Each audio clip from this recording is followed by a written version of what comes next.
મિત્રો, કેમ છો બધા? મજામાં? તો અમારે ચારધામ યાત્રાનો આજે ત્રીજો દિવસ છે અને શરૂઆતનું ધામ અમે લેવાના છે યમનોત્રી. તો અહીંયાથી યમનોત્રીનું પાર્કિંગ છે એ 150 રૂપિયા આપી અને અમે અહીંયા ગાડી અમારી છે એ પાર્ક કરી દીધી છે લક્ષ્મણ ચોકમાં. તો અત્યારે અમે અહીંથી રૂટ અમારો ચાલુ થાય છે 5 કિલોમીટરનો.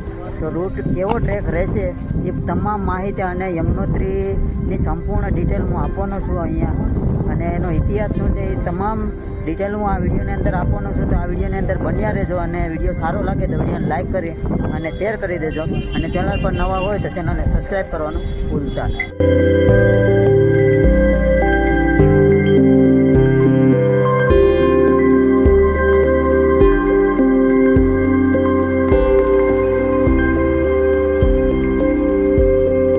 યમનોત્રી હરિદ્વારથી 223 કિલોમીટરના અંતરે આવેલું છે, અને ત્યારબાદ અહીંયા આવી અને તમારે ગાડી પાર્કિંગ અહીંયા કરી દેવાની છે. પ્રાઇવેટ પાર્કિંગ છે અહીંયા. તો અહીંયા 100 થી 150 રૂપિયા લે છે. 150 રૂપિયા ફરજિયાત છે પાર્કિંગના. તો અહીંયા તમારે ગાડી પાર્ક કરી અને 5 કિલોમીટરના અહીંથી પેદલ યાત્રા શરૂ કરવાની છે. તો અહીંયા જો તમે કદાચ તમારી પાર્કિંગ કે બધું ભૂલાઈ જાય તમને પાછા રૂટ આવતા, તો અહીંયા તમને અહીંયા એક સ્પીકર દેખાય છે, ત્યાં અનાઉન્સ થાય છે કે ભાઈ આ ચોક ક્યાં આવ્યો એ બધું ભૂલી જાઓ. તો ત્યાં જઈને ડિટેલ તમારે દેવાની, તમને એ જગ્યા ઉપર પહોંચાડી દે.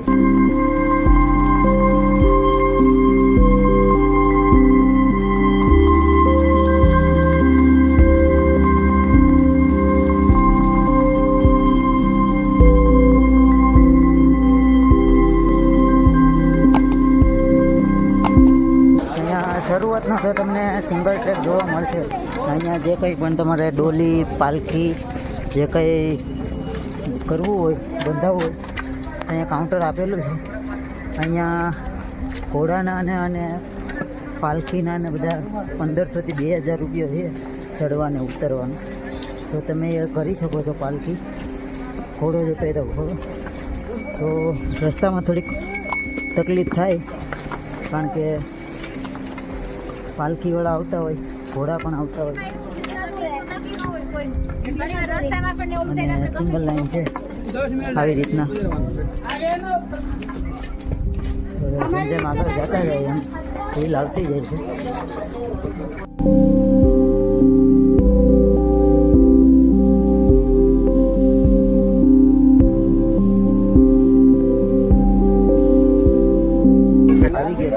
અહીંયાથી 4.5 કિલોમીટર રહ્યું જ બાકી. હવે તો હવે સ્ટેપ થોડાક આમ ઢળાણ છે એ ઓછી થતી જાય છે, અને વધારે તો અહીંયા ઘોડાના ખચ્ચર જાય એટલે એનું ધ્યાન રાખવું પડે. જો પાલખી પછી આ સિંગલ ટોપલીમાં લઈને જાય એ બધાનું ધ્યાન રાખવું પડે, કારણ કે 4 જણાઓની સિંગલ લાઈન છે.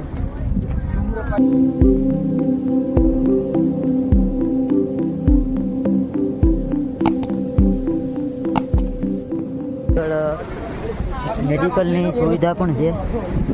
જો તમને પગના હાંધા કે દુખતા હોય તો તમે અહીંયાથી મેડિકલ કીટ લઈ શકો છો. અને છેક આમ લાઈન છે, છેક ઉપર સુધી જવાનું છે.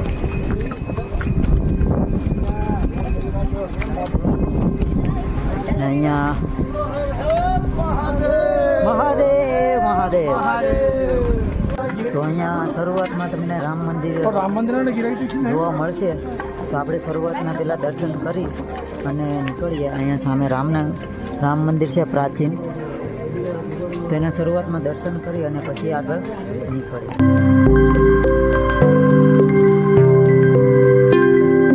અહીંયા એક્ઝેક્ટ અમે અહીંયાથી હવે 2.5 કિલોમીટર રહ્યું છે. અહીંયા યમનોત્રી 2.5 કિલોમીટર, એટલે અમારે હજી અડધું ચડવાનું છે, અડધું અમે પાર કરી ગયા છે. અહીંયા સુંદર મજાનો વ્યૂ જોઈ શકો છો, ઊંચી ઊંચી ટેકરી, અને સામેની સાઈડ છે એ બરફ તમને ટેકરી ઉપર દેખાતો છે.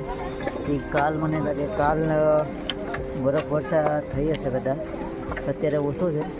તો અહીંયાથી પાછા શરૂ કરીએ અમે. હજી તો અડધું જ થયું, અને મંદિર કદાચ કેટલો ટાઈમ છે કંઈ એક્ઝેક્ટ ખબર નથી, પણ વિડીયોની અંદર બન્યા રહ્યું. એક્ઝેક્ટ ટાઈમ મંદિરમાં પણ આપણે ખબર પડી ગઈ. અત્યારે વાગી ગયા છે 4ની આસપાસ થવા અને અમે અત્યારે 2 કિલોમીટર ચાલી ગયા ઉપર ચઢાણ. હજી પણ ચઢાણ આવતું જાય છે અને ઠંડીનું પ્રમાણ છે એ વધતું જાય છે. જ્યારે પણ તમે આવો તો 3ની ગાળા સાંજના સમયના ગાળામાં તમે ચડવાનું શરૂ કરો તો તમારી હેલ્થ પ્રમાણે તમે 2 થી 3 કલાકની અંદર તમે ચડી જાઓ છો, કાં તો તમે 3 કલાકની અંદર ચડી અને ઉતરી શકો. તો જે 2.5 કિલોમીટર થઈ ગયું અને 2.5 કિલોમીટર બાકી છે. અહીંથી થોડુંક ટફ આવતું જાય છે ચડવાનું અને શ્વાસ લેવાની પણ તકલીફ થતી જાય છે. તો ચાલો જેમ આગળ જતા જાય એમ શું રૂટ ઉપર આવતું જાય છે એ બધું એક્સપ્લોર કરીશું આપણે વિડીયોની અંદર.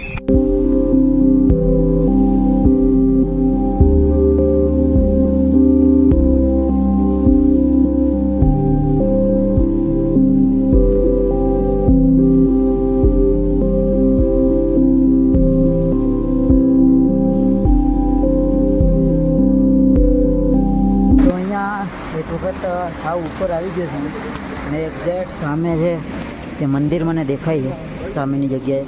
અને મસ્ત મજાનો કંઈક આવો નજારો છે ઉપરનો. અને અહીંયા ઝરણું જાય છે યમુના માતાનું. યમુના નદી અહીંયા થઈને પસાર થાય છે અને એક્ઝેક્ટ સામે છે એ મંદિર દેખાય છે સામેની છે. તો અહીંયાથી થોડુંક દૂર છે. તો વિડીયો સાથે બન્યા રહેજો અને વિડીયો ગમે તો લાઈક, શેર અને સબસ્ક્રાઈબ કરવાનું ભૂલતા નહીં. તો અહીંયાથી તમારે પ્રસાદી માટે જે કંઈ માતાજીને ચડાવવું હોય યમુના માતાજી એ અહીંયાથી તમે લઈ શકો છો.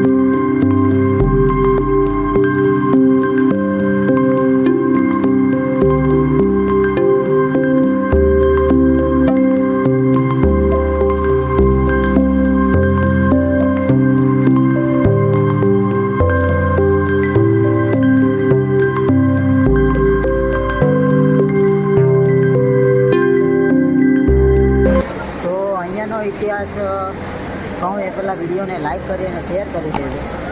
તો પ્રાચીન સમયની અંદર એક અહીંયા ઋષિ રહેતા હતા. એ ઋષિનું નામ હતું આશિક ઋષિ, જે અહીંયાથી સ્નાન કરવા એક પહાડની ઉપર જતા અને ઉપર જતા અને ત્યાં પહાડમાં જઈને સ્નાન કરતા જ્યાંથી યમુના નદી વહે છે. તો ત્યાર પછી સમય જતાં એ ઋષિ વૃદ્ધ થયા હતા અને ત્યાં જઈ શકે તેમ નહોતા. એટલા માટે થઈ અને અહીંયા એ ઋષિ આશિક ઋષિ હતા એણે અહીંયા તપ કરેલો અને ત્યારબાદ જે યમુનાજીએ અહીંયા ઋષિને દર્શન દીધા હતા. જેથી કરીને અહીંયા જે સ્ત્રોત છે એ અહીંયાથી નીકળે છે. જે ઉગમ સ્થાન છે એ પર્વત ઉપર છે, પણ જે વૃદ્ધ થયા બાદ ઋષિ અહીંયા તપ કરે છે વર્ષો સુધી અને ત્યારબાદ એને પ્રસન્ન થાય છે યમુના માતા અને અહીંથી એક સિદ્ધ જ્વાળા છે એ પાણીની ધાર છે એ અહીંયાથી નીકળે છે અને આગળ જતાં એ મળી જાય છે ગંગા નદીને.